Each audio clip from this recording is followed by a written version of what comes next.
Hi guys, Mr. Jaeger here, and welcome back to Star Citizen. And yes, as you can see behind me, it is indeed IAE 2952.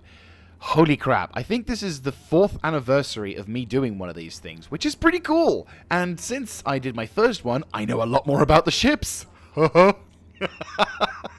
Okay, well maybe not all of them, but still, a large portion of them, and I actually sound like I know what I'm talking about, which is a lot better than it was 4 years ago, that's for sure.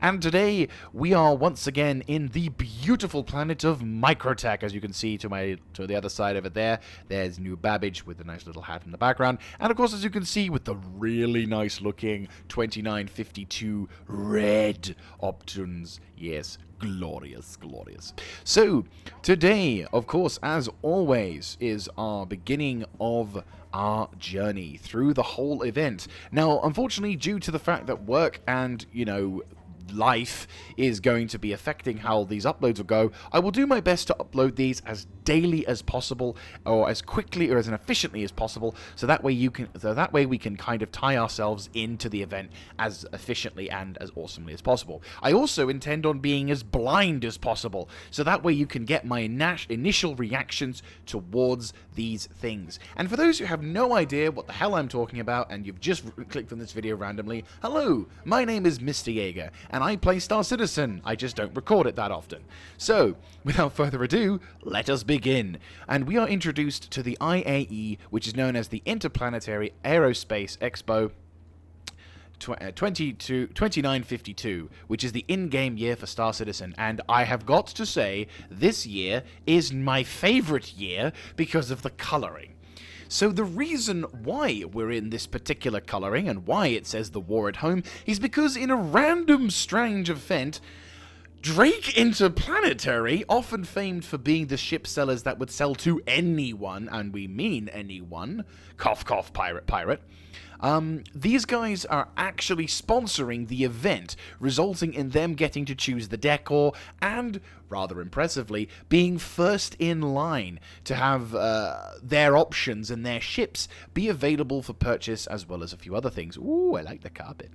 Yeah, no, I do like this livery version. It does look extremely nice. So, what exactly is it really? You've never played this kind of stuff before. You have no idea what the fuck's going on. What is this thing? Well, basically, this is an in-game event, which has... Oh, hello, this must be the new cutter that I've been hearing about. Right, let's not talk too much about that. So basically, in terms of lore, it's more or less like a Comic-Con in Star Citizen terms. Various ship developers get to show off their new wares. Fans of the ship developers get to purchase their own sort of liveries and show their loyalty. So, for example, I'm going to purchase one of the red shirts because I would like to buy this, yes. Even though this will mean absolutely jack shit because we get a wipe in 318, I'm still doing my usual. So you can purchase liveries and shirts and all of those wonderful things, but it also has an opportunity to show off certain sort of fandoms, what kind of things going on. There's Drake Interplanetary, and there's a person sporting the t-shirt that I just purchased. So while the brave... so basically, this is an opportunity for the citizens and the loyal subjects of the UEE to basically admire the wonders and manufacturing capacities of their respective ship manufacturers. There's my little favorite boy. And so for the player base, though, what exactly does it mean? Why should I give a crap, says the random player who watches this video and hasn't got an idea. Basically, the reason why we like this event is because it is an opportunity for new players of Star Citizen to get to try out all of the ships for free, because each day you get to rent all of the ships that are on display for free for 24 hours, so that's a big plus. Second, you get to purchase ships that normally wouldn't be available on the market. So, for example, vessels of a rather more expensive nature are now available for purchase, giving players who have been saving and doing all the usual scroopy boopies as possible to get their ships in an upgrade package as good as you can do. Basically, gives them the opportunity to get them, to purchase the big nice ship and upgrade their packages, which is really awesome. So this particular event, as said, is being held, is being sponsored by Drake Interplanetary, and their big thing is the war at home. So let's have a little read of this. So while our brave forces of the UE work diligently to protect us all from the Empire-level threats, undertitle, and also us who sell pirates' ships, there are ever-present lurking dangers at home.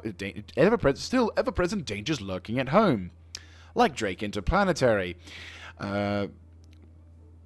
Millions of innocent people in every system find themselves in a daily struggle for their very lives against the surge of crime at a crime level unprecedented in the history of humanity. Also caused by Drake Interplanetary. Considered trivial by some compared to the Empire's war against the Vanduul, the growing wave of violence has remained unchecked for far too long. With the heinous actions of criminal gangs like Ninetales and Xenothreat, Drake Interplanetary has partnered with the Intergalactic Aerospace Expo to bring attention to the ongoing struggles and to provide you with the resources you need to claim your strength and protect what's yours. Together and armed with the ships and equipment, we can take back the power and win this war. And also provide ships for the pirates. Because we're Drake Interplanetary.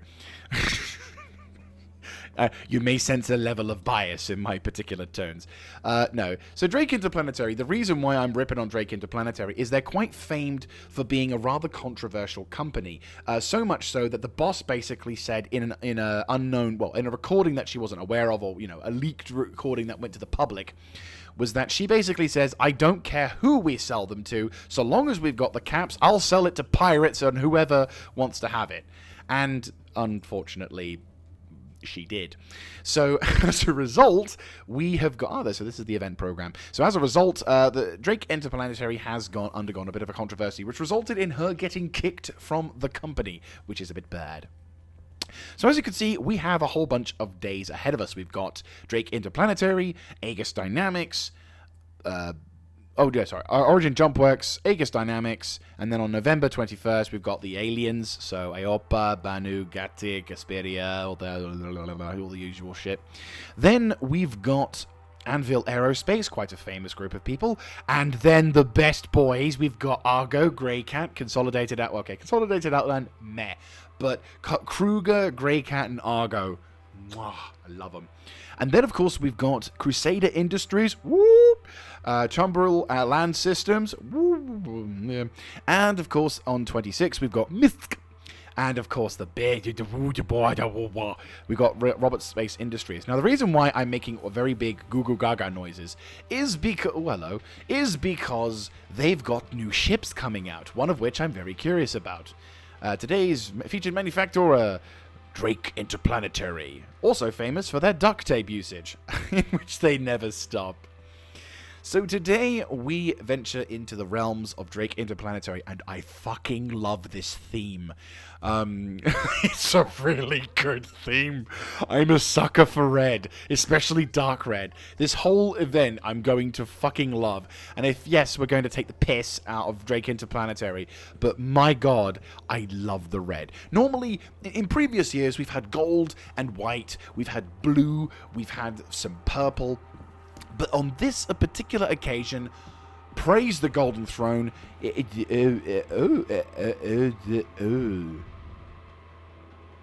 Well, hello.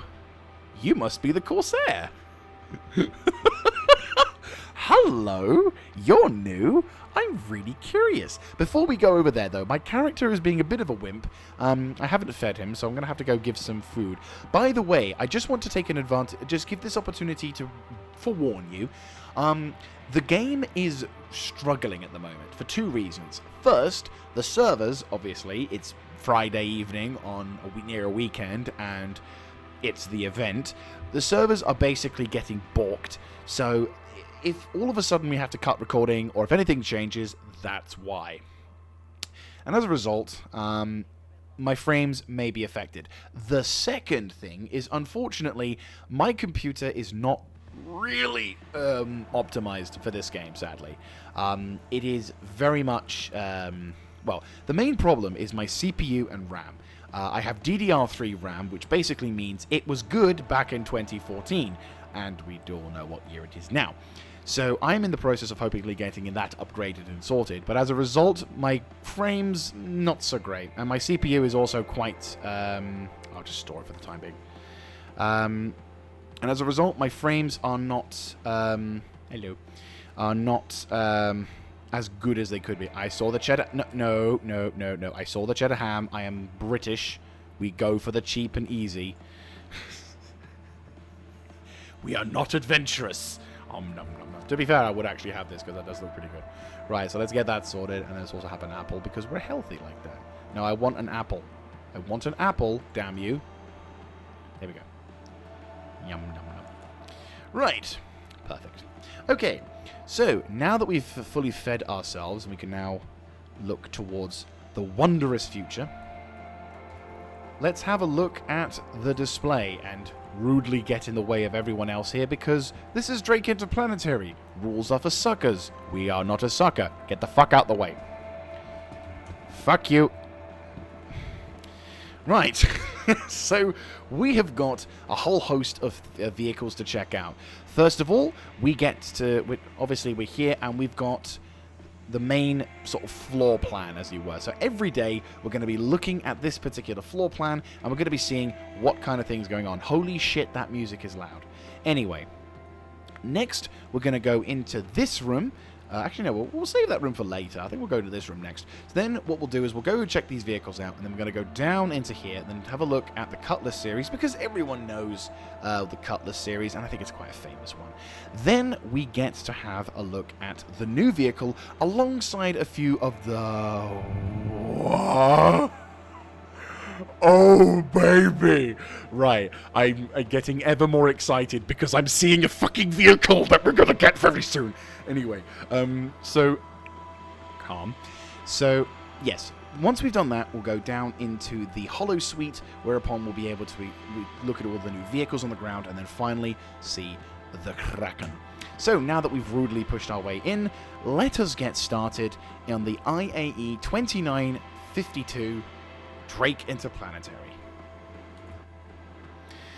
So, here we are, the IAE Expo Drake Interplanetary Day, and as you can see, the main floor is absolutely stunning. A beautiful display. We've got some weapons on the side, as well as components in the background. Now, this is kind of both an opportunity for the game to show off its colors, as well as the ships that we get to sort of tour around and see, which is pretty neat. So, you know what? Let's be boring. Let's look at the old vehicles first. We'll get to the new stuff later. So, the Caterpillar. So this is actually quite a famous vehicle. This, of course, is the Drake Interplanetary Caterpillar. It is a modular cargo vessel and is famed for being one of the first few vessels, or one of the more famed vessels of Drake Interplanetary in terms of travel haulers. And for a very long time, it was the king of all haulers in Star Citizen before the Hercules showed up from Crusader Industries. Now, the unique aspect about the Drake Interplanetary Caterpillar is that it's got a number of modular cargo spaces along the side. As you can see from the entrance, there's a nice little opening there, but it actually goes out and each particular cargo pod, which we can actually see along here, every sort of modular section of the ship can have its own respective cargo.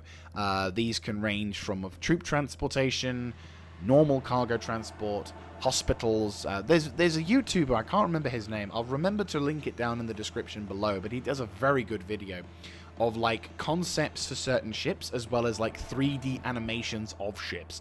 And he did one where basically he took the Drake Caterpillar and put in loads of different modular sort of concepts for the ship, which is rather wondrous. So in terms of storage, I believe this particular ship stored, I think, 576 SCUs worth of cargo, and was one, I said, it was one of the original, it was like one of the OG style cargo hauler style ships, and earned quite a famous reputation Well, it was quite a famous ship for the simple fact that it, not only did it have its own particular cargo pods style system, but also you could like haul and do some other stuff. The other unique thing about this ship, though this is more famous in lore than in game, is that this command module, which is the thing that we're underneath right now, is actually separatable. Very advanced technology. It can separate itself from the main hub, and in previous times has actually been used for piracy, which is hilarious. So the story goes, one of these ships was being commanded by pirates. They drove into the side of a yacht, and when the criminals basically stolen all the cash from all the from the passengers on the ship, and when the UAE finally responded, or the local authorities finally responded, they basically said, right, bugger you, we're gonna get away with our ship. They boarded their command module, detached from the cargo, from the Drake Caterpillar module, and basically got away with it because all of the other people were basically the authorities had to save the civilians because otherwise the ship, the bit that they'd sort of stunk on, would have crumped, which is basically the yacht would have basically been. Hello, is someone talking? Oh no, that's just the background. So this is one of the only ways you can get into the ship. That, or if you want to, if you're in 0G, you could potentially dock or float in. And as I said, these particular ships, if there's one thing that you could describe Drake Interplanetary, like if you could only rely on one word to describe Drake Interplanetary, it would be function. If you could choose a little bit more words, I would say duct tape and prayers.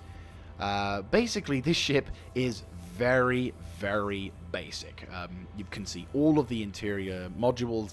There's no gloss. There's no fancy pants sort of design. It is very simply what it is. It is literal, right, we're bolting it together. Here's all the little things. There are no comforts in mind for the crew.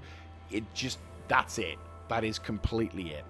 And we're just going to make our way towards the command access. This thing is a bit of a maze if you don't know where you're going. As you can see, there is the command module. There's a ladder which goes downstairs to the crew quarters, but there are also crew quarters inside the Caterpillar section as well.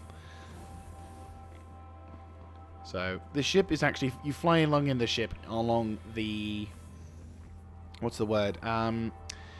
You fly adjacent. The cockpit is adjacent to the main ship. So this is the module access as stated. So a lot of cargo would be in the center here, and you can actually deploy or retract the port or starboard doors access, which is pretty funky. So depending on how you're loading cargo or not withdrawing cargo, it's an interesting sort of thing. But it gives you the freedom to show off this ship in its glorious fashion. And as I said, you can walk through on the upper side or the lower side, and each module is the same. As I said, there is a YouTuber who basically did a 3D animation. Oh, I thought my character tripped for some reason. But yes, there's basically a YouTuber. Again, I'm really sorry I can't remember his name. It's been quite some time since I watched his video, but it was a really good video. Who basically did a 3D animation concept of all the particular things. As we make our way to the end, we do have turret access. Now, this was actually one of the few ships as well that kind of encouraged multi-crew gameplay in earlier days before ships like the Carrack came out and other sort of things with multi-crew gameplay, and before certain functionalities were added. This was one of the few ships that you actually needed multiple players, or you could do with multiple players being alongside you, because there was an inherent risk of you getting pilot sniped or pilot jacked. I don't know what the term is. There's the little dock. I don't know what the term is for what you would describe the term for.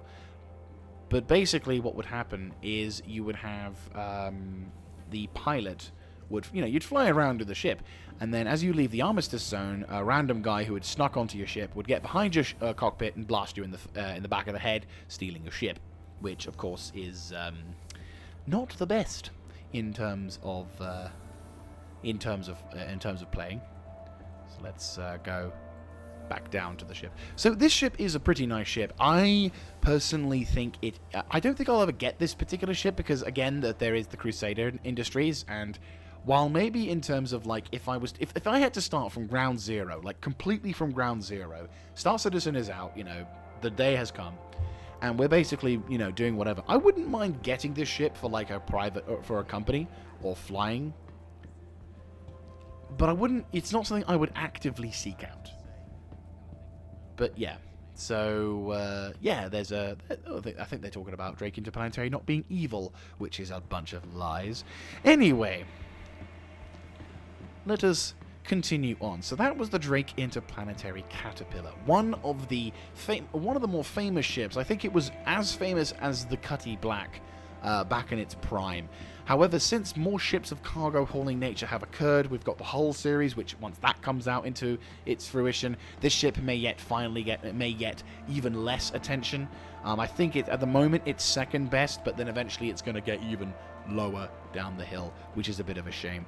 But regardless, let's look at, of course, the big boy, the famous one, the Drake Corsair.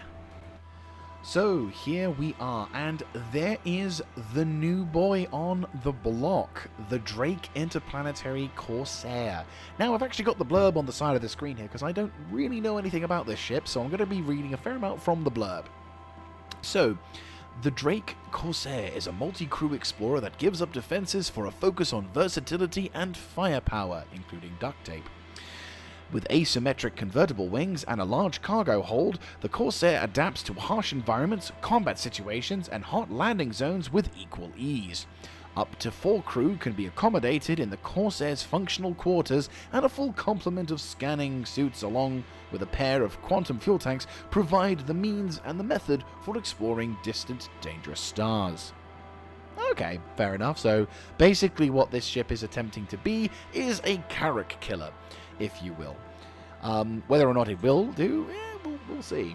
I mean, I say Carrack killer, but to be fair, this is probably the most direct competition the Carrack has had in more recent memory.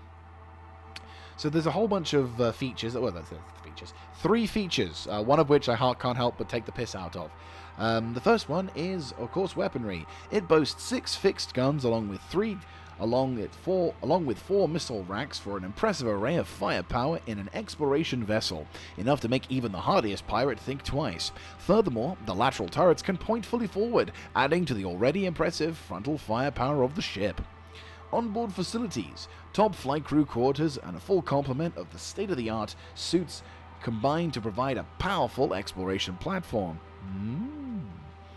And finally, rear ramp, cargo, and vehicle storage. With enough room for either a ground exploration vehicle or a bounty of cargo, the Corsair hold is vast and versatile. Like every other ship with a cargo thing. Like a Carrack.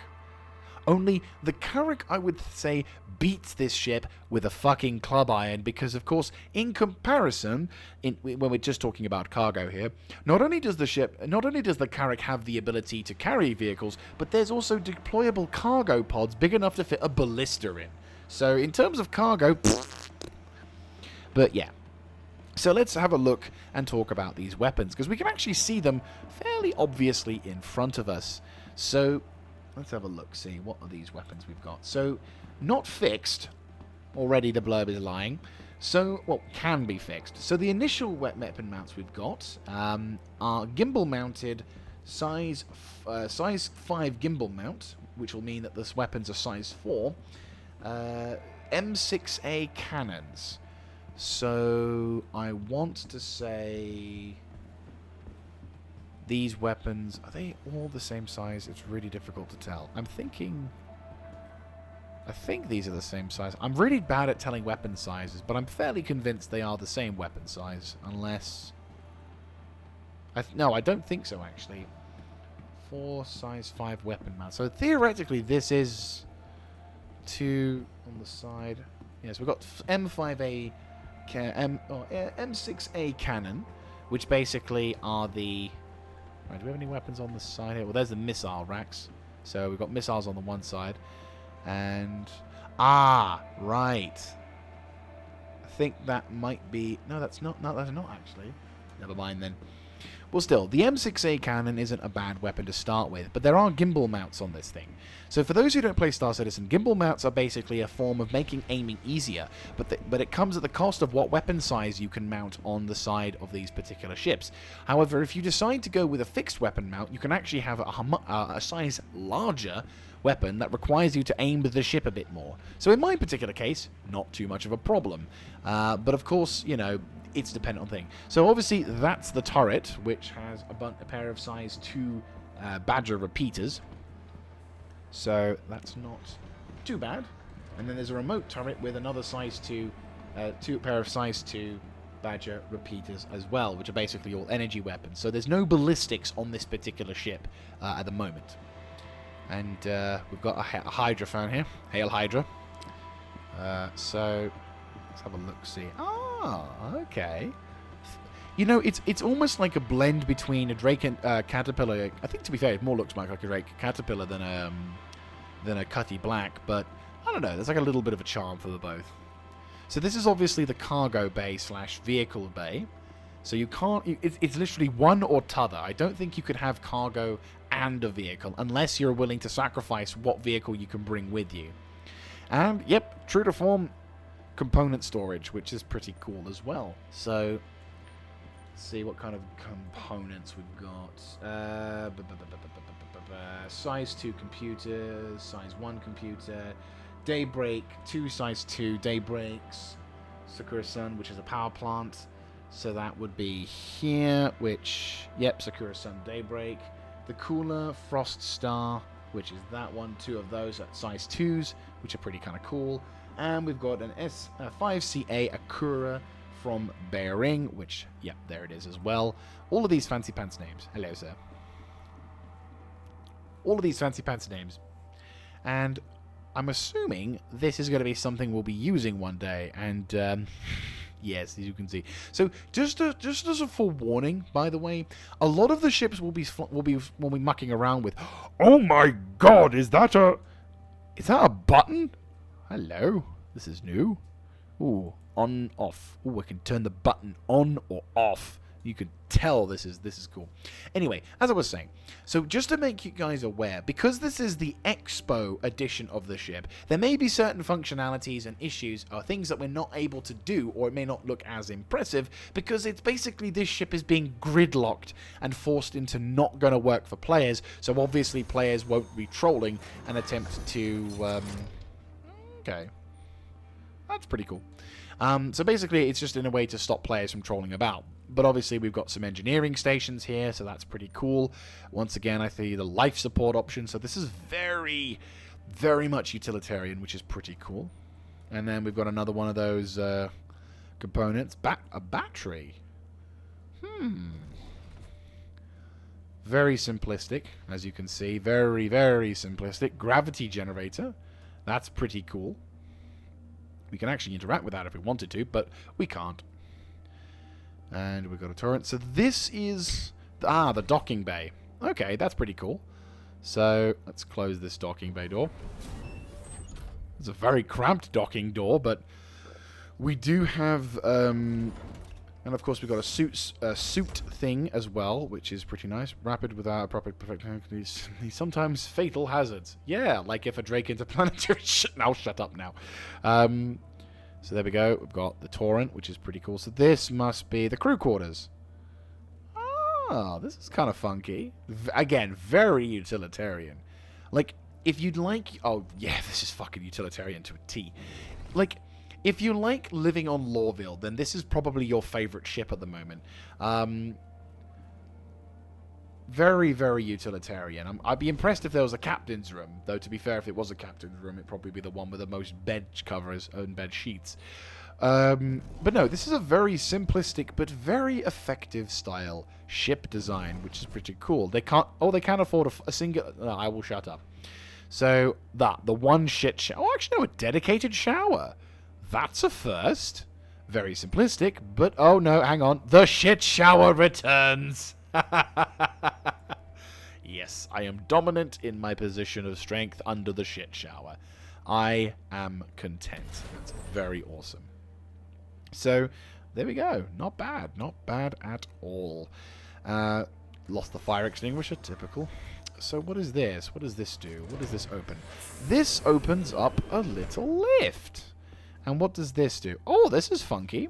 So, roof. Wait, what? Roof? Oh! That's pretty cool. Okay, points for coolness. That's a unique thing. I've never known a ship to have a roof access bit. That's pretty cool. Right. Okay, what's this one? So, mess hall. Yeah, so let's hit that little doohickey.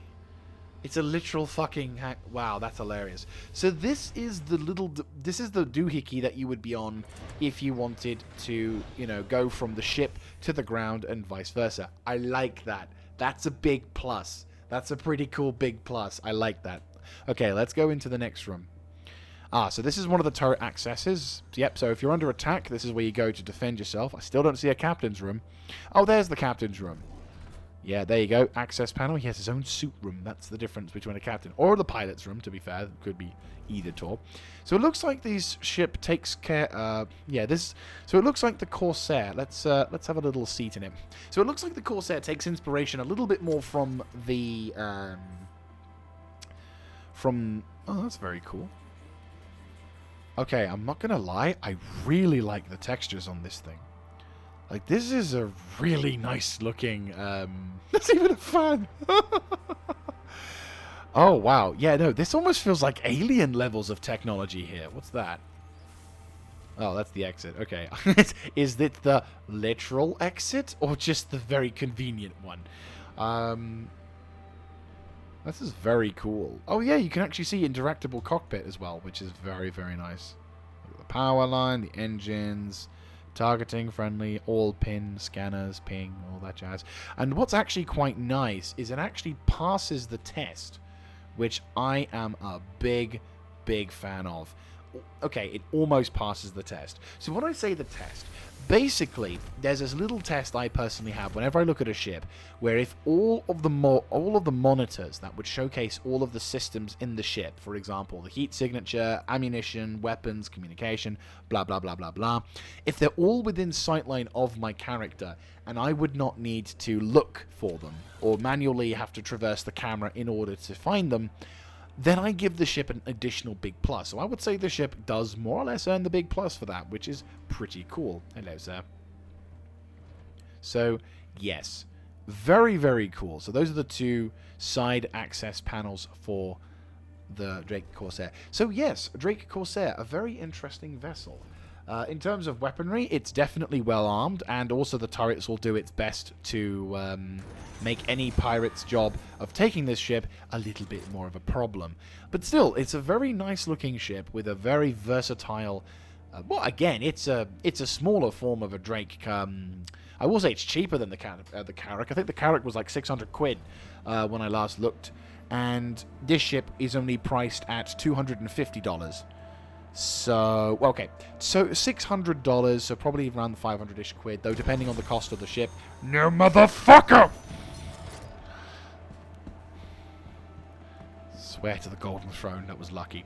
Still, very, very cool looking ship. And, again, the price that we have at the moment, this is at the time of the recording, the price of the ship in the standalone, in the Starship Citizen tools, it's pretty cool. There's also a beam, which... probably is the tractor beam that will probably not be available at the moment, but in the future probably will be. So its maximum speed can be 949 meters per second. Its combat speed of 150. Its length 55 meters. Its its beam is in the the beam is 56 to 27 meters. I thought that was like beam as in tractor beam, but no, I don't think it has that. And its height is 31 meters with its wings stored up, and 11 meters with its wings in foil, which is pretty cool. Pretty cool. I feel like I'm going to sneeze. But still, the Drake Corsair, a very interesting ship, which at the moment, since it's brand spanking new, we have no idea if it's going to be a fairly common ship. However, it's relatively affordable pricing, pretty impressive firepower, and its multi-crew capacity may make it a potential challenge for the Carrack, since a lot of players in Star Citizen like to do stuff together, obviously the whole point of multi-crew gameplay. So this ship, oh actually, wait a minute. I forgot to check out the gunner turret over there. That's my bad. Where do you... I'm just going to look at this dude as I see how he got access to that. How did he get access to that? There's like a little... Wait, there's a second floor? Did I just fuck up? I think I just fucked up. And we return. So I figured out how the whole system works, or at least from what I can gather. And I've also realized I hadn't actually shown off the turret system in this ship. So let's have a quick little peep at this, because obviously new things. And I will say the turret system does look pretty cool. It's very, once again, a bit simplistic. However, it also passes the test for all of the systems. So you got 2 size 2 badges, or whatever weapons you would give it towards, and evidently, if this ship was active, we could actually point the weapons frontally towards the opponent, which again, pretty freaking cool. Obviously, because the ship is in its expo form, we're not really going to be seeing anything too substantial in terms of usage. So let's now head over to the room in question, and I figured out what that was. So if we enter the co-pilot seat, yes, you see? You see. So we actually have a holographic display, and all of the other modules, well, all of the television screens pass the test. You even get yourself a nice little vertical view as well. Hello. So that's how you gain access to the lower half of the ship.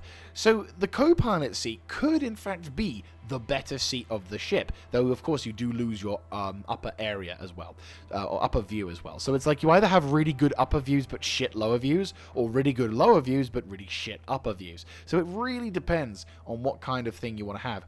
Or you could probably do both and have a wondrous kind of journey, where you basically have one pilot fucking around when he flies on like main courses, and then when you want to have someone fly through the more treacherous areas, you get your friend who's really good at navigating through the treacherous zones, which is pretty neat.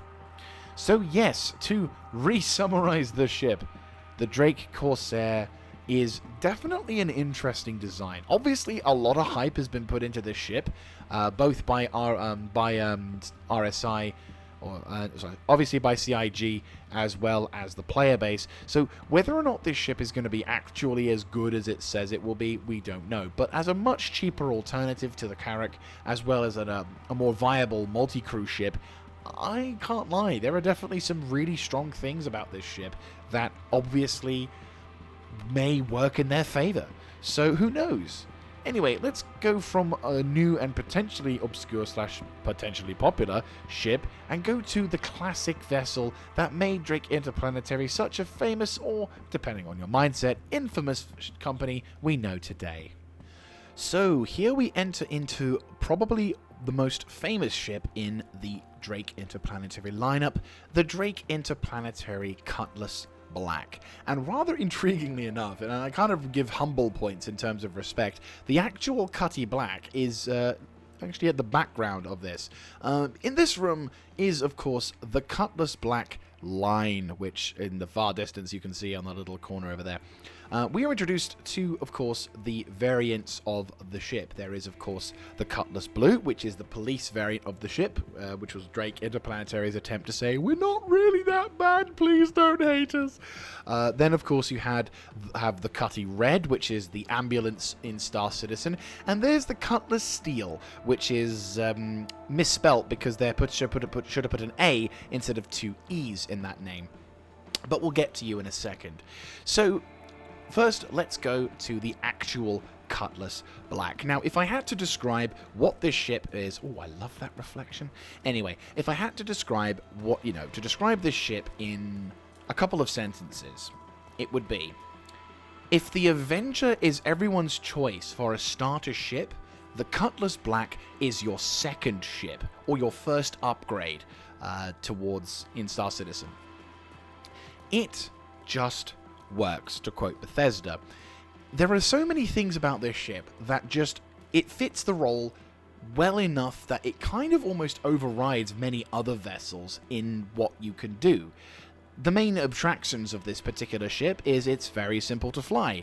It has VTOL engines that allow you to fly in atmospheric conditions a lot easier.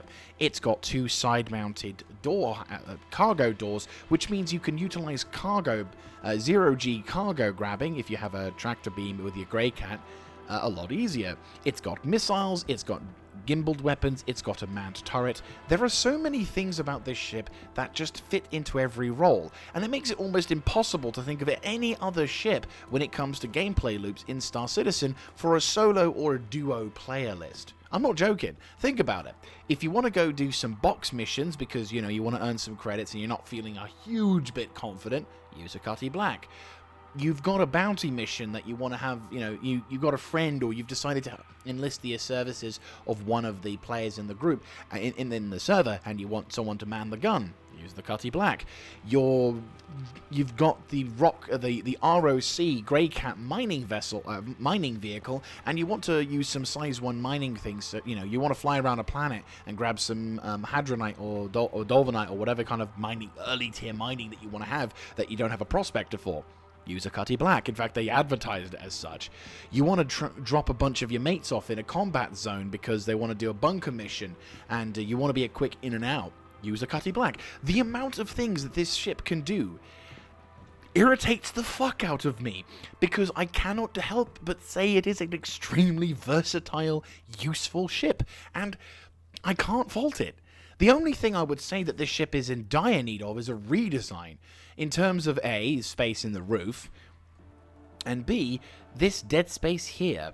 I think, to be fair, it's probably one of the more common complaints. I'm not the first person to mention this, and I sure as hell won't be the last, but this entire segment in the room is a complete big dead space with no real usage. I mean, to be fair, the Cutty Black is one of the older designs in Star Citizen, though this is new. Oh yeah, the external storage, yeah.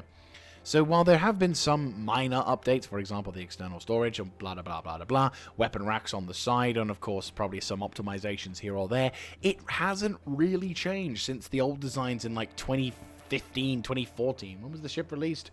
Alpha 1.0. So this thing's been in place since Alpha 1.0. And there's not a lot you can really say about this ship. Hell, I've got this ship.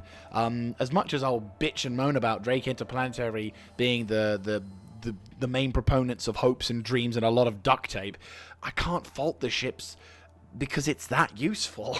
The view you get when you're flying around, you've got pretty good things. It passes the test for all of the MFDs being in your field of view. You've got good weapon support. It's extremely fast flying in Atmo. There are so many pluses to this thing. You can overwrite the shit ones. For example, now, the shield facings don't cover the entire ship like it used to, so you only have the front and back. So if anyone gets a good side shot on you, you're fucked. But again, it's a Cutty Black.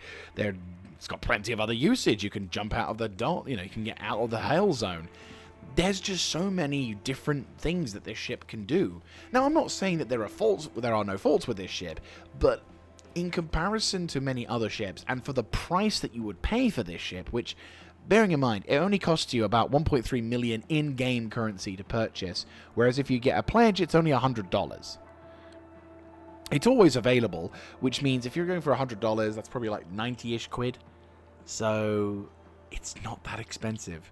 In the grand scheme of things, this ship is one of your second upgrade options when you want to start taking Star Citizen seriously, and it still has a large enough versatility to it that means that you can do quite a fair amount of stuff.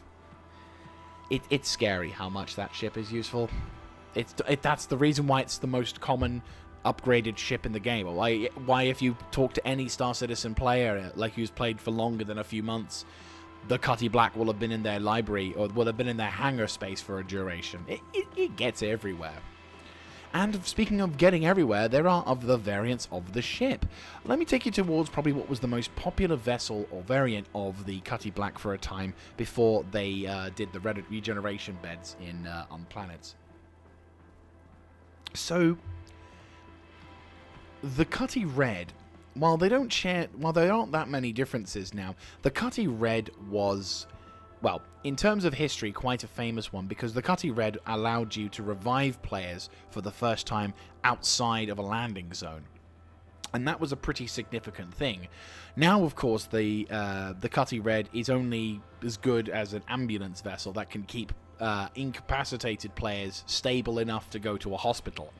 And it loses its gun turret for a favor, where it replaces its gun turret with a torchlight in comparison.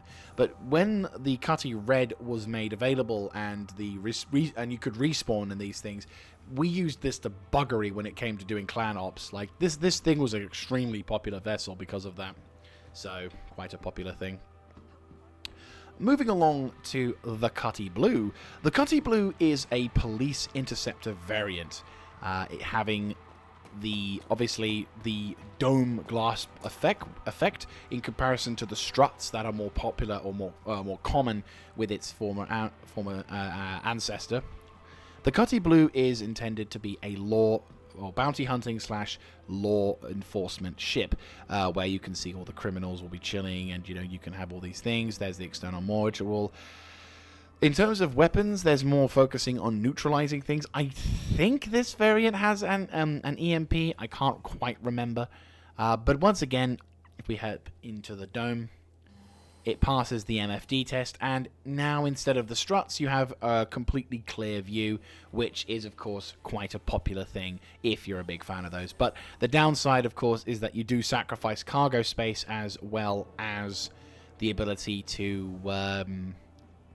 cargo space as well as the cargo bay doors. So it's not all that quite, where it cracked up to be. And the more recent and probably less known now, because when it came out, it was a laughing stock, and I think, to be fair, it's still a laughing stock, which is, of course, the Cutlass Steel, which, at the time of its release, we all thought it was a joke. I'm not going to lie. Like, there was a lot of people, when we saw the trailers for this thing, we were like, really? Like, really? It was literally, we were just like, really? And the reason for this is because, well, basically, the Cutlass Steel, which was released in 3.16, is the more combat-orientated version of the ship. Instead of having a few things, it's got some gimbal mounts, Badger repeaters, all the other usual spiel. It's got more manned turrets, for example, now. So instead of having just... a few things. Also a bit more armor, theoretically speaking. But armor isn't in the game yet, so tough shit. You've got 2 size 1 Gatling guns on the side, which makes, of course, the whole combat drop thing. Like this version was meant to be like a combat drop ship, with its own minigun mounted sort of turret on the back. There's obviously, they've replaced the empty spaces with dropship capacity. So, again, if you're a part of a sort of a in and out like lightning kind of crew, then yeah, again, there is the the usage of that, and then you've got the crew, the pilot crew compartment on the side. So, but the thing that kind of took the piss was the price. So the Cutlass Black was $100, and I think the other variants were varying degrees of expense. I think the Cutty Red, just looking on the thing, it was $135. So slightly more expensive, but it is a hospital bed. The Cutty Blue, being a more dedicated policing version, that had $175, so that's probably a big increase. But again, it makes sense. It's got combat capacity. It does. Let me actually see if it does have an EMP weaponry option. No, but it has certain weapons. Quantum Dispense Dampener, that was it. It wasn't EMP, it was a Quantum Dampener, which basically means you couldn't use Quantum to get away, which is, very much a fancy pants thing. So we go to the Cutlass Steel, which is just a dropship with additional size 1 guns, and it costs you $235. We were like, what?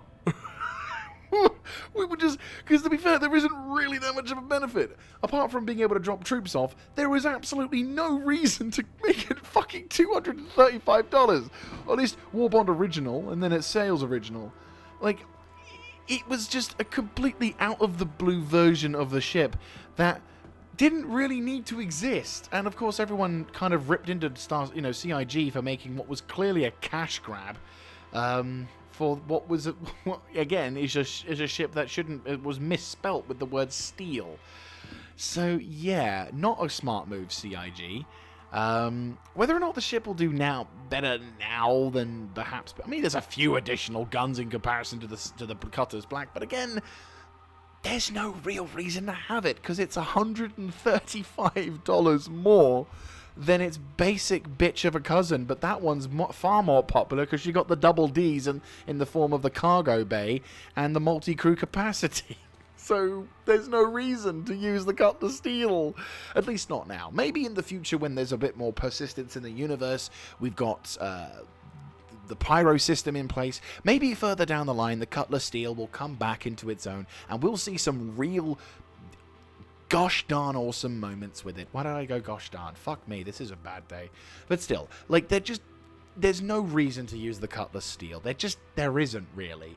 If you're going to get any kind of vessel from the Cutlass series, my recommendation, along with virtually everyone else's, is get the Cutlass Black. Even if you have it for a limited time in your hangar and you're not that impressed with it, you can't deny that it is an extremely useful vessel. And I think that's what makes everyone fall in love with it so much, is because it is the embodiment of Drake Interplanetary. Function over form. It works. You do anything you want with it and it'll do everything it wants with you. Now, on to the new toys. So here we are in the last of the big rooms, and in this room we have two ships that I have never seen before. So let's have a look, shall we? We've seen the Cutlass Black. Now let's see some new guys on the block. Oh, hello. Oh, hello. Oh, you look so gorgeous, I want to kiss you. Anyway, let's get to the ships that we've already seen, so I can contain my excitement no longer. So, Drake Interplanetary has a number of vessels, which obviously we've just been looking at, and while at the moment you've only seen ships with lots of multi-crew capacity, now let's have a look at ships which have a singular crew capacity. Ooh, very nice. Anyway, let's go to the Drake Buccaneer, one of my favorite fighters of the Drake Interplanetary class, and if you ever had to talk about Warhammer 40k, this is the most orky style ship in Drake Interplanetary. I might even use this as the thumbnail for this episode, to be fair. This ship is the embodiment of go faster with Dakar on the side. It is a beautiful ship, and I do love a beautiful ship of this like. This was the ship that kind of got me into Drake Interplanetary because it just looks absolutely awesome, and I can't really deny that it has its own charm. It's very, very, very, very, very glassy, but it's also very, very, very, very, very sexy. This is, of course, the Drake Buccaneer. So the Drake Buccaneer is quite famous because it has two giant engines on the side, two size 4 main thrusters, which is ridiculous. And in terms of weaponry, it is hilarious. So for pilotable weapons, we have one size 4 Gatling gun at the top. We've got two size 3 Panther repeaters, which I believe are on the side here. They're all fixed, by the way. And we've got two size 1 Yellow Jacket Gatling repeaters as well. In addition, we have two size 3 missile racks with 4 size 2 missiles. Now, admittedly, there's two different types of missiles here. One of these might be the cluster missiles, and one of these might be the other stuff. But again, this is all what's listed on the stock page on the tools thing. So, depending on what kind of pilot you are, you may or you may not enjoy this. This particular vessel is part of my fleet. I've got an LTI token with this ship, and I fucking love it. It's so simplistic, but it's so glorious as well. It's a very, very simple ship. In fact, let me show you how simple it is. So it's effectively a cockpit with machine guns and an engine. And sadly, it doesn't pass the test because, unfortunately, you have to look down to see the two bottom modules. But everything else is pretty good. It has very little view below, but again, your ship is so tiny, there's no real point for it. And were it not for the to be fair, were it not for the giant engines on the side wings, you might even be able to land one of these things inside a Drake Interplanetary Caterpillar. Or maybe you could land it if you landed it in a very specific way. Either or. This ship is incredibly fast and nimble, hence the engines. However, it's got a very, very, very glassy cannon frame and relies completely on its shield generations for survival. It is a very beautiful ship, though, and I love it to pieces. I've not really done much PvP. In fact, I've done almost zero PvP in terms of flying combat-wise. But it's one of those ships that I would love to, if I knew how to do PvP properly, I would love to use, because it is a very beautiful looking ship, and while probably it's going to get his ass handed to by more professional small vessels, this ship has its own magical sense to it, which I very much enjoy. So, going from one rather beautiful ship to one rather cool looking ship, we have the Drake Herald. Now, sadly, due to the Drake Herald's I want to say, due to the lack of feature options in, due to the lack of available features in this game, when it comes to data transforming and whatnot, it's sadly at this point this ship isn't really that useful. It's basically a data transfer ship, or kind of like a hacker ship or what have you. And basically the point of this ship is it's meant to get data from A to B, because how data is transmitted in this game is a bit, well, in the Star Citizen universe, is basically radio signals are sent out. And by the way, I'm going to put a thing before this saying, do not take what I say 100% with certainty, because while my lore knowledge is fairly good, I think there are some gaps in terms of certain practicalities. So in this, I am not certain. So from what I understand, data, it can be a physical thing due to the large amount of space and distance most, planets are away from each other. So sometimes data can only reach a certain point. This particular ship would pick up the data, fly to the data point, and obviously transmit the data. And there you go. So as you can see, this particular ship is either meant to be a 1 or a 2 crew person. To be fair, it looks like again, it's a solo. Yeah, well, you could have 2 crew if you're desperate. 1 person on shift rotation, 1 person on not, depending on your mindset. And it's not really designed to be lived in for long. It's pretty much you get your stuff, you yeet yourself into the nearest star sector, and hope to the God Emperor that you're not getting followed by any aliens or any government officials. And as you can see by a lot of computer wear, there's a lot of important bits of pieces here. There's a manual release SATA M6A1 option there. So again, there's a whole bunch of release buttons, and there's all funky features, and the cockpit is a fairly simplistic thing. It's not a bad ship, to be fair. Not really armed for combat, but at the same time, a pretty nice looking ship. Its engine's fucking big, though. It's got a size 2 size 4 thrusters, which is ridiculous. Which, to be fair, when you see the back of it, it doesn't look like a size 4. They probably need to update the tool section. It more looks like a size 7 than a size 5. But hey ho. And as you can see, the weapon-wise, it's pretty pitiful. You only have a couple of bulldogs, along with a few other things. So again, no real armament. This thing is not that impressive. But in terms of weaponry and fighting, but that's not this ship's job. This ship's job is to get information from A to B as fast as humanly possible. And the Drake Interplanetary Herald does that job. Though in Star Citizen at the moment, it really doesn't have any use apart from maybe being a little show reel, or perhaps something if you want to have a machinima. I do hope in the future, though, that we do start seeing these kind of ships coming out into their own, because at the moment, with the way things are, there's no real need for this ship. But that I do hope will change in the near future as data streaming becomes, an actual thing. So, 2 of the classic vessels of Drake Interplanetary that, of course, now have got more competition for dominance. So let's get started. So, another new kid on the block. A ship that I honestly had no idea was being released. In fact, this kind of came out of the curveball. I had absolutely no idea what this vessel was until someone mentioned it. Basically, they were talking about Star Citizen, and they were talking about the IAE, and they said, oh yeah, there's this new ship that's come out. And I'm like, what new ship? So this rather ugly looking thing is the Drake Cutter, which is apparently a starter ship. I can definitely tell it's a starter ship. It's Drake's attempt at a starter ship, which is terrifying. It's got 2 what looks to be size 1 Bulldog repeaters, VTOL capable engines from the look of them. It's got its charm, I won't lie. It's definitely Drake Interplanetary. I've yet to see duct tape, but we'll hold out. So it definitely looks VTOL capable. The engines look kind of cool. It's got a cargo bay, and from what I can see of the features on the tools webpage, it's got a 4 SCUs worth of cargo and up to 650 Ks worth of U SCUs worth of stowage.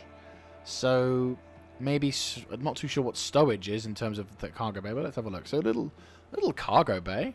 Okay, pretty impressive. Maybe this is where the scrap will be, so that's probably going to be where the cargo bay is. Let's have a look. See, you could at a push put a Drake Dragonfly in here, maybe even a Nox, probably a Grey Cat, probably. There's not even a window at the back. Oh, you can actually. Oh, this must be Drake Interplanetary's new. Hang on, let me see if I can interact with this. Can I close this? No, not that I'm aware of, at least.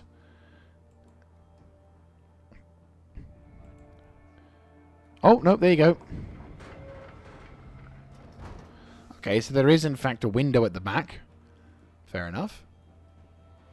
Very intriguing. We have a bed, which is a big plus. There's even a toilet.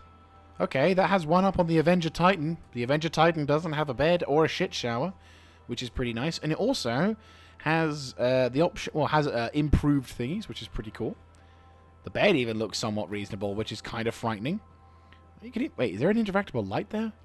Oh, that's adorable. That's it. That's adorable. Oh, wow. This is actually quite spacious. It doesn't look it, but it is actually quite spacious. Okay, I'm impressed. I'm not gonna lie. I'm genuinely impressed. What's this? Oh, that must be the. Wait, what? This thing has its own storage module? No fucking way. This must be the stowage. Oh. Okay, I now know what stowage is. There's a weapon rack. Okay. And it has its own little in-depth... That's really interesting. You can hear me being impressed by a Drake Interplanetary thing. Not... Okay. Oh, hello. Camera being all fucky. Okay, so it doesn't pass the test, if you will, but it's not bad. I mean, you don't have much visuals in terms of view, but it's not bad. In fact, I actually don't mind this. This is kind of okay. Like, you've got good field of view on, like, both left and right. Like, 180 degrees is not a bad thing to have. 50, 60, 70 degrees worth of traverse on the upper area, but you're not really looking up well, a lot of the time, are you? 2 weapons on the front, which ain't great, but this is a starter ship, theoretically speaking, so it really shouldn't have to worry about that. I'm purposely not looking at the pledge price yet. But we've got missiles, apparently. Do we have missiles? What's the weaponry on this thing? Oh, that's not bad. For a starter ship, that's not bad. We've got 2 size 1 repeaters, which is on gimbals, which means you can get 2 size 1 repeaters on a gimbal mount. But you've also got if you remove the gimbal mount, you've got size 2s, which if you've got an Aurora, you don't have. And I suppose I really shouldn't compare this to the Titan Avenger, because depending on the price, it may not need to be comparing itself in terms of price. So you can get 2 size 2 repeaters on a fixed, or a 2 size 1 repeaters, or size 1 weapons on a gimbal. And you got 4 size 1 missiles, which, okay, size 1 missiles, not really that impressive, but still, missiles on a starter ship. Not a bad thing, considering. And, okay, so all but 1 of the MFDs passed the test. So that's not bad. The cockpit looks really nice. It does definitely look like a Drake Interplanetary vessel, which is pretty cool. I mean, I'm definitely going to be renting this ship, that's for sure, because that's something that I'm definitely intrigued in.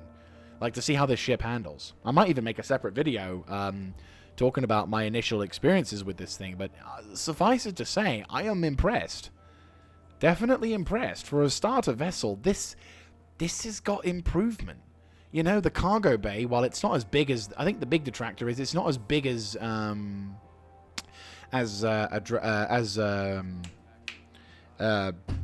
the Avenger Titan. Does it really need to be that big? I mean, most of the time when you're rolling around in the Avenger Titan, you're not doing cargo missions in terms of, like, SCU. You're doing box missions, and there's plenty of room for boxes in there, that's for sure. Okay, moment of truth. Okay, so we've got 2 engines on the back. We've got clearly VTOL thruster style ships. Yeah, they're VTOL. So again, I'm impressed. I can't lie. This ship is, like, at first I was genuinely looking at it going, but this ship is kind of, I'm warming up to it now because it looks kind of impressive, and it's got even I found the missiles, I think. I could be wrong if it is those missiles, which no, it's not. Oh well, you can't win them all. But still, where are the missiles, to be fair? Can't seem to find them unless they're underneath, which I can't see. So, okay, I'm gonna do it. I'm gonna have a look at the price of this thing. Go on, game. How much? Fuck off. Fuck right off. 45 quid. You serious? Okay, I say 45 quid. $45. Because on the Star Citizen pledge thing, it always goes in dollars first. That's really good. I'm not going to lie. I'm going to go to the official website. So I'm going to quickly nip onto RSI website. And I'm going to have a look at the ship. Because holy shit. If that is seriously what I think is the price, Mother of God.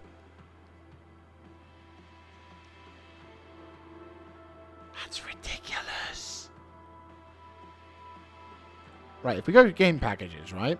Which obviously is the game plus the ship, which, you know, let's be brutal here. It's a lot of ships and those things. Okay, well, there's obviously an IAE starter thing, so naturally it's going to be cheaper, but I'm not going to lie. That's cheap. That is cheap. I mean, the Aurora MR starter package and the Mustang Alpha starter packages are still 45 quid. But this one is admittedly a War Bond 66. No, I'm not going to lie. That's a very good price for what essentially is a starter ship, and that is a pretty fucking good starter ship. Complete starter ship, mind you.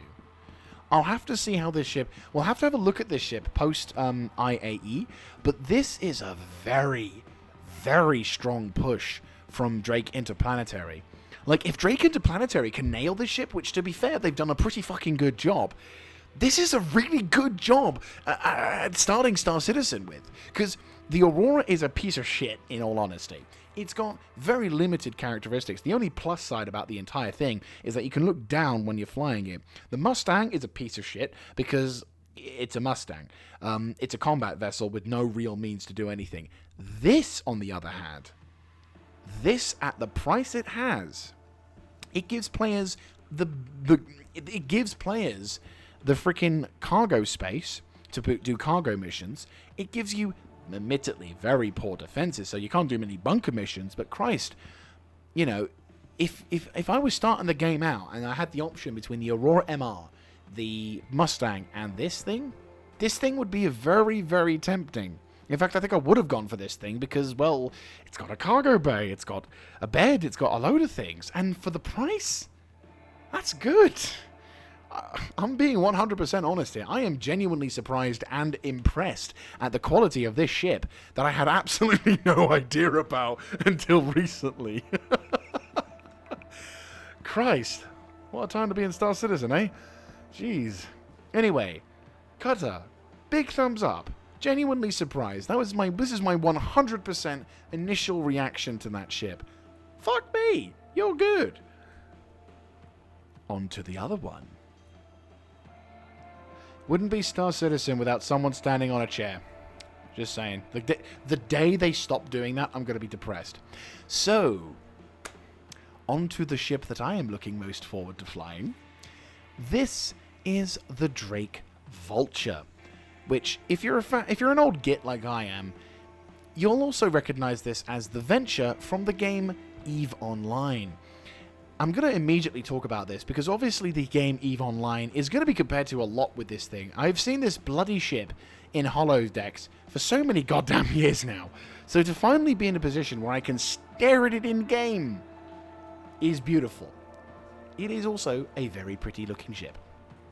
So in EVE Online, this vessel was a mining ship.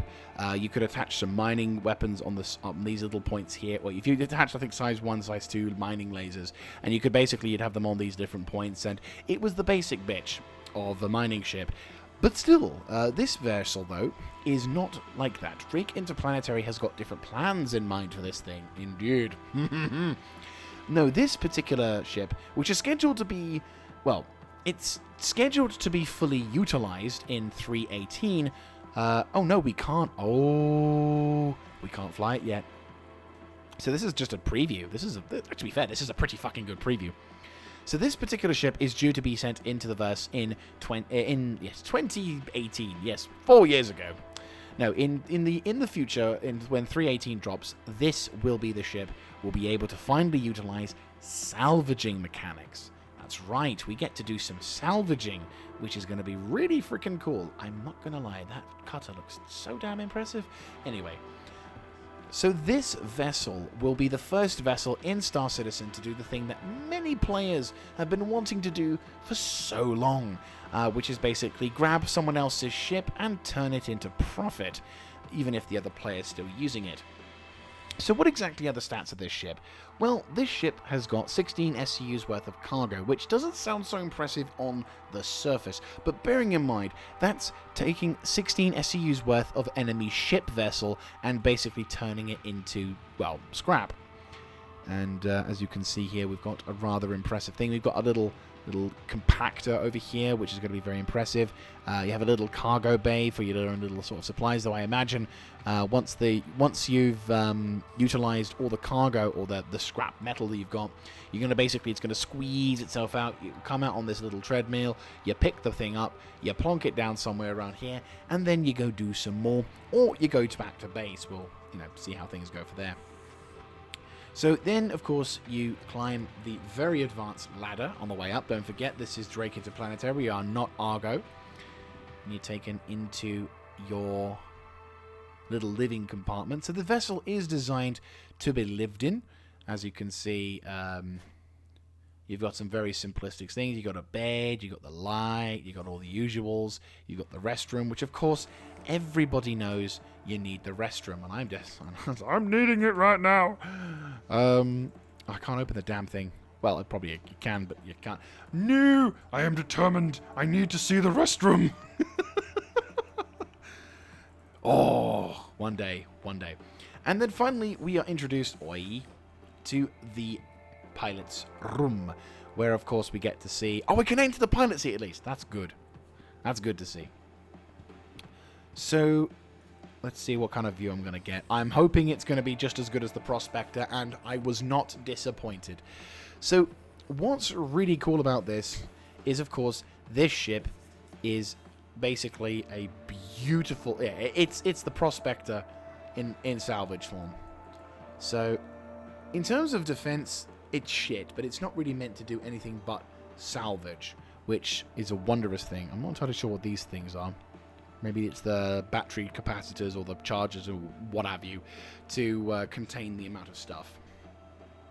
And it is a very, very nice looking view you have here. You've got a nice 180-degree view. You also can look down, which is nice. Sadly, MFDs, well, most MFDs on the top pass. You've got 2 that don't pass the test, but that's not too bad. And basically the point of this vehicle is you would basically shoot the salvaging lasers into the side of a buggered vessel, and your job will basically be stripping the hull clean and of all the valuables. And as salvaging mechanics get further improved down the line, because bearing in mind in 3.18 we're not getting anything super fancy, we're just getting the initial hull stripping side of the thing. So any hull on the side of a ship, no components, no fancy schmancy stuff, just literally the paintwork, we get to steal it, or loot it, or salvage it is the word that we probably should use, which is all wondrous. And I think I went through the glass, or practically through the glass. Yeah, you can tell this. Oh no, very clever. So we actually have, I was actually going to talk about the second way you can get into the ship. So the second method that you can get onto this ship is actually from this ladder, which I've just fallen off. But eventually you can climb onto this ladder and you can hop onto the side of this ship, which is pretty cool. So the Drake Vulture. Very, very cool. I am a big fan of this ship. It's one of the ships I'm definitely probably going to be buying for the IAE because it's the Drake Vulture. And to be fair, I might also be considering getting the cutter. If I can upgrade, I'm getting the cutter. But yeah, no, this vessel is very cool. Drake Interplanetary, I will say, this is possibly their strongest year, in my opinion, yet. Because we've got new ships, we've got new functions, and we've got a really strong position for new players. Which, I can't lie, that's really fucking good. I'm speechless. I'm not gonna lie. I'm taken aback at the level of quality of this thing. So what's the pledge? I mean, the Vulture pledge is only 140 quid. So again, there is so much to sort of celebrate in this regard. And I for one, am very excited. Very excited indeed for what future the ships can and various vehicles will be for future days. Well, to be fair, the Alien Day I'm not so fussed about, but that's fine. There's Xenos. There has to be a day we have to avoid or drop out or what have you. Because let's face it, not everyone's a fan of aliens, are they? I know I'm not. Right, so as we make our way towards the last couple of areas for today, let us admire an old gem, which, depending on your mindset, you either love to bits or you're not a huge fan of, or you hate to pieces. I am kind of in between those two. I'm kind of indifferent. This, of course, is the Drake Dragonfly, one of the skimmer vehicles ground vehicles in Star Citizen. So basically, this is a hover bike with some limited, carry capacity. It's got I say carry capacity. There's like a couple of boxes on the back here, but I don't know if they actually have any usage or anything. And it's got 2 scatterguns for its main form of armament. Like with all ground vehicles in Star Citizen, there are very limited amount of uses that you will find for most solo or small groups of players. Most of the time, you'll often find these particular vehicles to be more dedicated for clan ops or Org v Org fights. Or maybe the racing scene that's starting to pick up in Star Citizen could potentially start seeing these things in action. However, I personally do not see much use for these particular things, at least in my experience. You may be a fan of rolling around the verse with these things, but in terms of utilization, I'm not that fussed over them, to be brutally honest.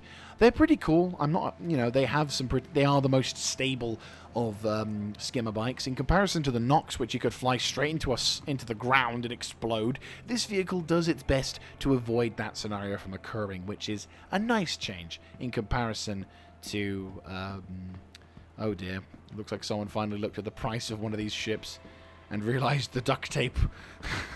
When you see the duct tape in your vessel when you're flying next to a gravity well.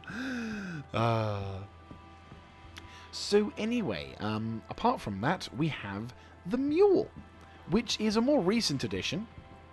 The Drake Dragonfly being in the game since 3.0, whereas this ship, this vehicle has been in the game since 3.17.1, a very recent addition.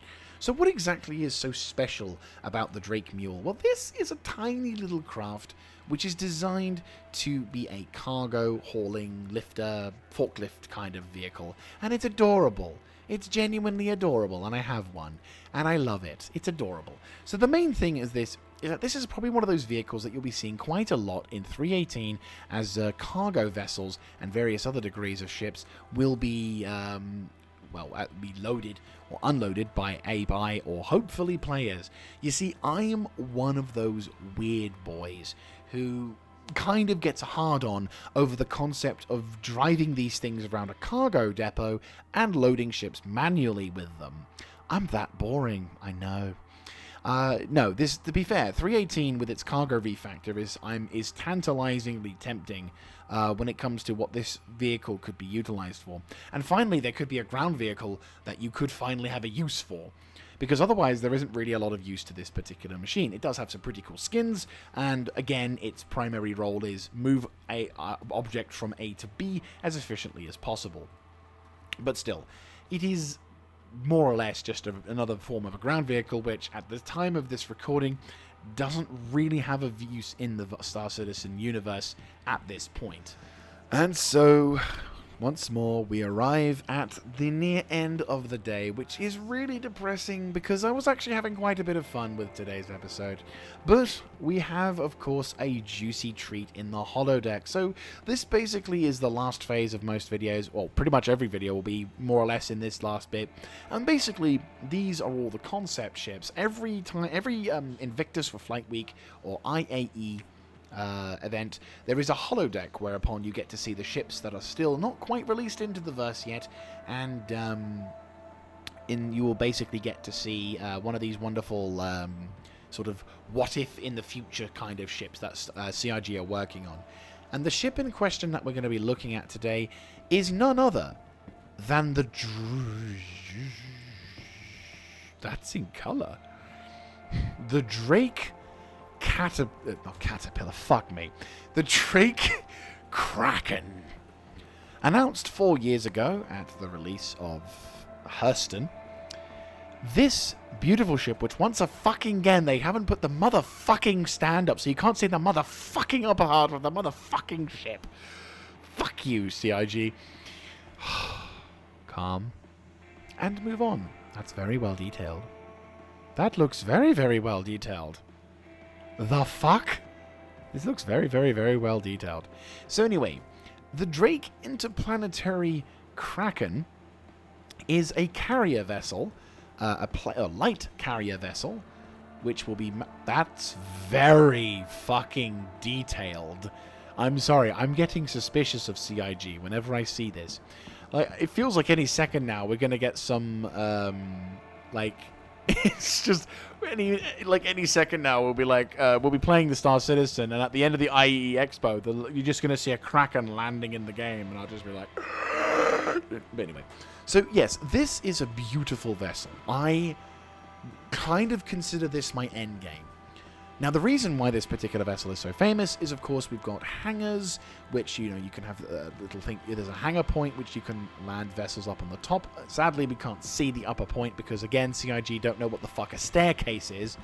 But basically, the unique thing about this vessel, it is very strangely well detailed, is you've got multiple landing pads at the top of this vessel, which allow you to have multiple ships. Obviously, if you have Drake Interplanetary, you have a bunch of those. You've also got a large cargo bay internally, which can be converted into a marketplace if you have the Drake Interplanetary Kraken Privateer.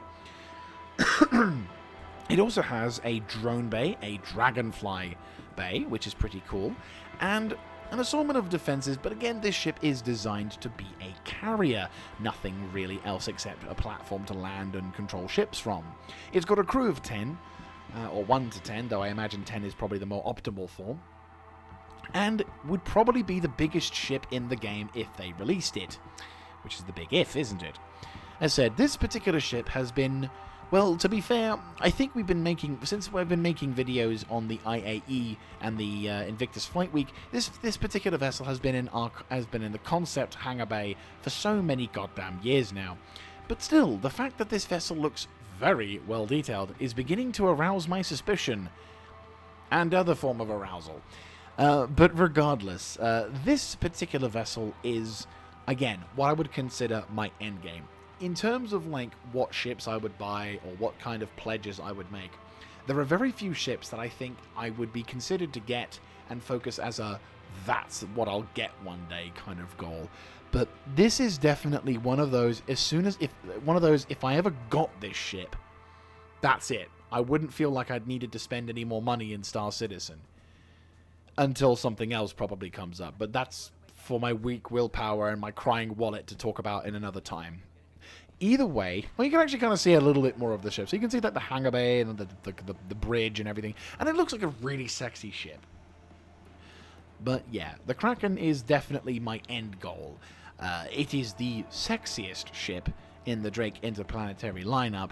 And one undoubtedly will be incredibly lucky to find yourself flying one of those things. Because Christ... I mean, to be fair, that is probably the ultimate definition of multi-crew vessel.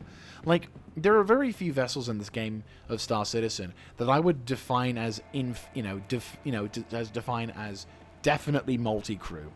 because you can get most vessels to operate relatively single, with one person. I mean, for example, the Mole, the Argo multi-operator laser extractor. Hell, the title of the fucking ship says multi-operator, but you can still run it solo. It's not easy, but you can still run it solo. Whereas the Kraken is most definitely a multi-crew kind of ship, which kind of falls more into the category of the Caterpillar. But and when that ship finally enters into the verse, oh, you bet your fucking ass I'm going to try and get that thing.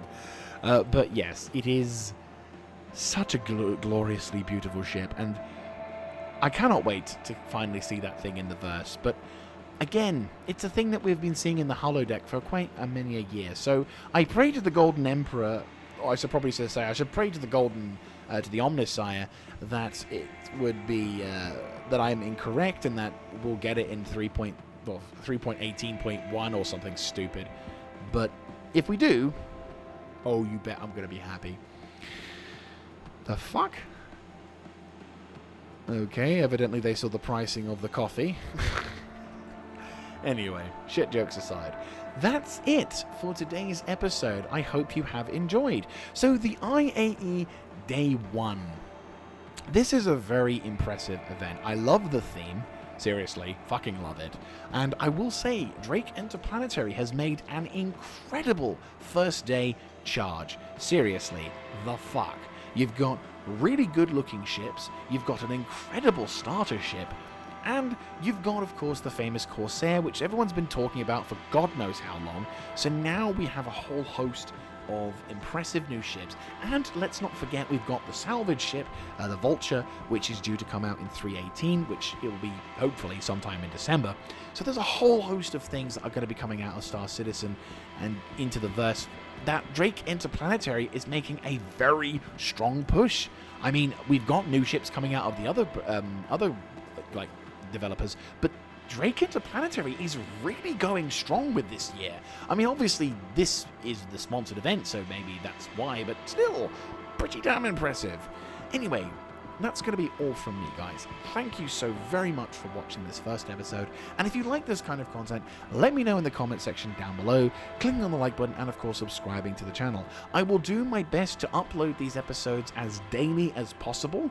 Obviously, work-wise, things will be affected. There are other things that I will be busy, also dark-tired, but, it's definitely going to be a busy time for me, so I'll do my best to upload these as regularly as possible, but obviously, things, worst case scenario, there may be days where I'm not able to upload every day, but still, I hope you have enjoyed this, and I hope to see you in the next episode, where we will have to go and endure, which I believe I'm gonna double triple check, because I pray to the Golden Throne I don't have to, but I'm concerned it will be the case. Fuck. Its Origin Jump works. I'll see you tomorrow, guys.